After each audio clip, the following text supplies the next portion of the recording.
Hey, yo, it's about time, man. From now until the launch of NBA 2K18, all we're about to be doing is waiting for this shit to drop. Unfortunately for us, 2K doesn't like to release info, so when they do, you know, it's a momentous occasion. We gotta talk about it. You know, LD got a smile on his face right now. He knows what he's about to say, got some heat. I'm trying not to get too excited, yo. When I get too excited, I overhype. You know, I have all these expectations, and then sometimes, no matter what the fuck is dropped, I get let down. But I'm feeling it.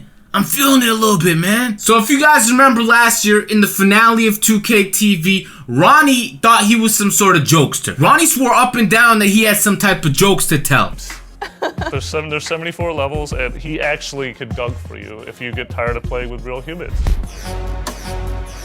It was embarrassing. This shit was cringy. It's like, what were you doing? Talked about some underwater perks, some Legend 74, some dog doing dunks for you. Some of that looked like some bullshit, but some of that was also promised, like the Yeezys. And so here we are again with the next year's finale of 2K TV. So we're about to react to this video right here, man. It's LD2K talking to Rachel.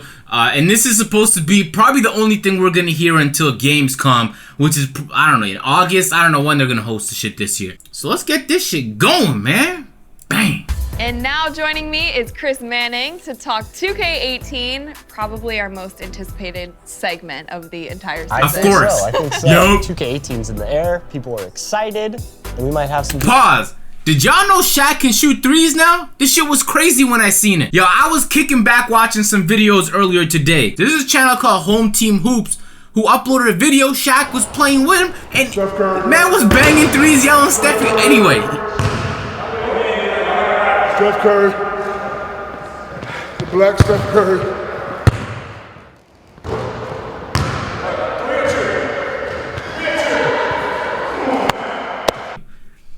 I just think like maybe like an alternate of the logo where Shaq is pulling up for a three, bang! 18's in the air, people are excited, and we might have some details here. We might. We talked to some of the devs and they were hinting about certain things, but I want to get the lowdown from you. And let's start with Archetypes. Okay.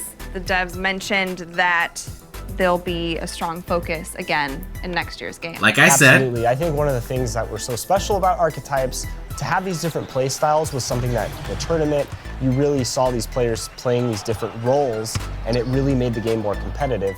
Now, balancing the archetypes, that's the bigger challenge, that's the bigger question, and I don't envy the gameplay team for going in there and trying to figure out how to balance these things, but we've heard a lot of community feedback. I think We've heard a lot of community feedback might be the understatement of the year. Now it's no secret they're gonna bring this shit back, and it makes no sense to take a step backwards towards outside and inside players. That was basically a garbage version of this archetype system. It didn't make sense for you to be a 7-foot phenom dribbling like crazy, pulling up for three.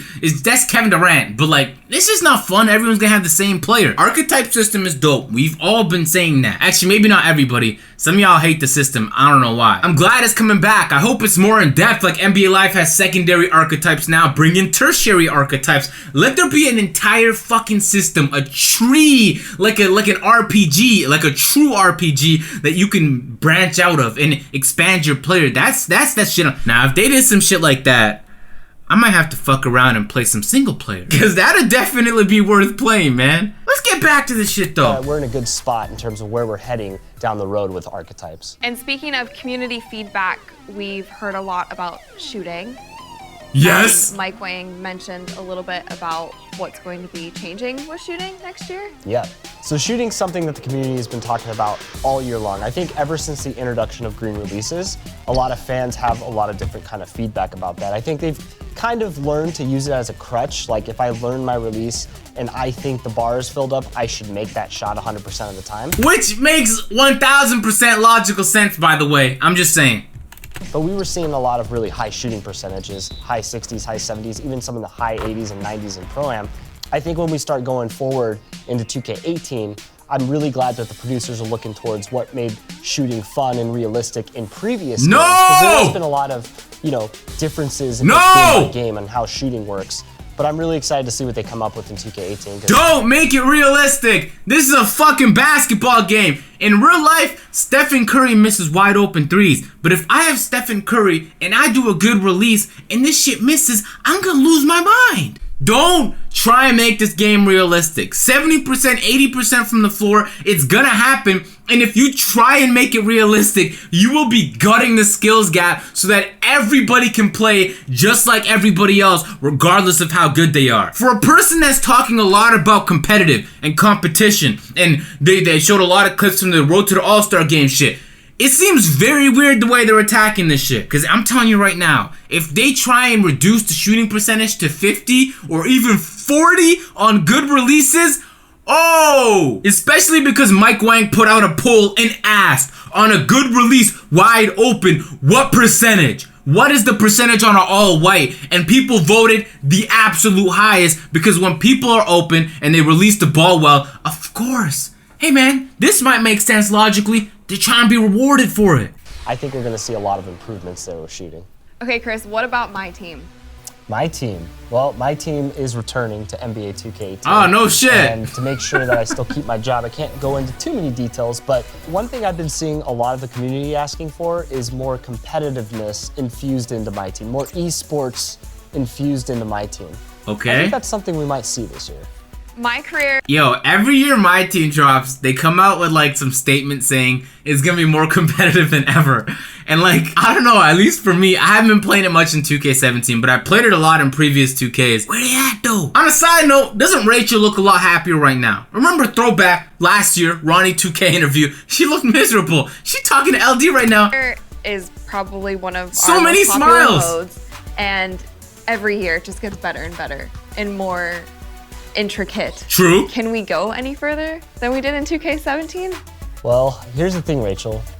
NBA 2K likes to innovate, especially with our biggest modes. And I think you're going to see a huge innovational leap coming to 2K18. This year in the NBA. Pause real quick. Yo, why does it sound like he's reading straight off a script? I'm trying to think real quick. Sorry, I'm just, dude, I don't want to be super critical. I'm not trying to hate for no reason. Does 2K really try and innovate? I'm trying to think of the last time 2K did some shit where I was like, whoa! They were right with the My Career shit. This year, My Career was so much more playable for me. That's not a lie. I think there might have been a slight bit of hyperbole, a little exaggeration there with the innovation statement. Anyway. All-Star Celebrity game I played with Baron Davis. Word? Yeah. I saw you out there. Congrats, by the way. She was Thank awesome. you. Congrats. So I talked to him a little bit about 2K18. I think it'd be awesome, obviously, if he joined us. And yes, she's right. Let's get Baron Davis back. Let's get my boy Gilbert, the real Agent Zero, in the fucking game. Where are all these legends that we love, man? Where they at, though? Listen, man, I know they got a lot of players. They add historic teams every year. They add new players in the game every year. I like that. There's a lot of variety. But what are we gonna do about Agent Zero? What are we gonna do? How are we gonna get Gilbert in the game? He needs to have a 99 clutch stat. He needs to have a 99 3-pointer in the fourth quarter. He needs to have a 99 playmaking in the fourth quarter. All this stuff needs to happen. But Baron Davis too. Yeah, Baron Davis needs to have that Hall of Fame posterizer. Game, and I was wondering if there's been any developments there. Well, what I can say is we have teams that span across the history of the NBA, 50 plus years, and fans still want more, more, more. Of course. And we believe that there could be some more teams coming. So there is a ton of feedback. He said teams though. I'm looking for players. Hey man, I'll take what I can get. 2K community, and a lot of it you're sifting through. There is so much feedback. Our community is so massive. So the one thing that I try to do as a community manager is make sure that I'm on YouTube, Reddit, Operation Sports, Twitter, Facebook. But one thing I will say is something like myleague and mygm, Leftos came from the community. These guys are so passionate about these things that when I come to them and I say, hey, I have a really cool list of feedback that I think you guys haven't seen before, and most of the time, most of the producers have already seen most of the stuff because they care and they watch and they monitor that feedback. Bro. So they're already working on things 2-3 years down the line of stuff that people are trying to ask for, you know, so it's kind of a really unique and special thing with our dev team. Let's be super clear, man. The myleague community gets absolutely no love in this bitch. Yo, I'm telling you from experience, I used to play a lot of myleague. There is zero improvements year over year on that game mode. The trade system is like so stagnant. There's nothing dynamic about the game mode. Once you do a Raptors rebuild, doing it a second time is like repetition. What the fuck? It's like playing a single player that wasn't good at the first place all over again. And the jump from 2K16 to 17, they just said fuck you to myleague, which is fine if they're working on improving other game modes, but no new parks.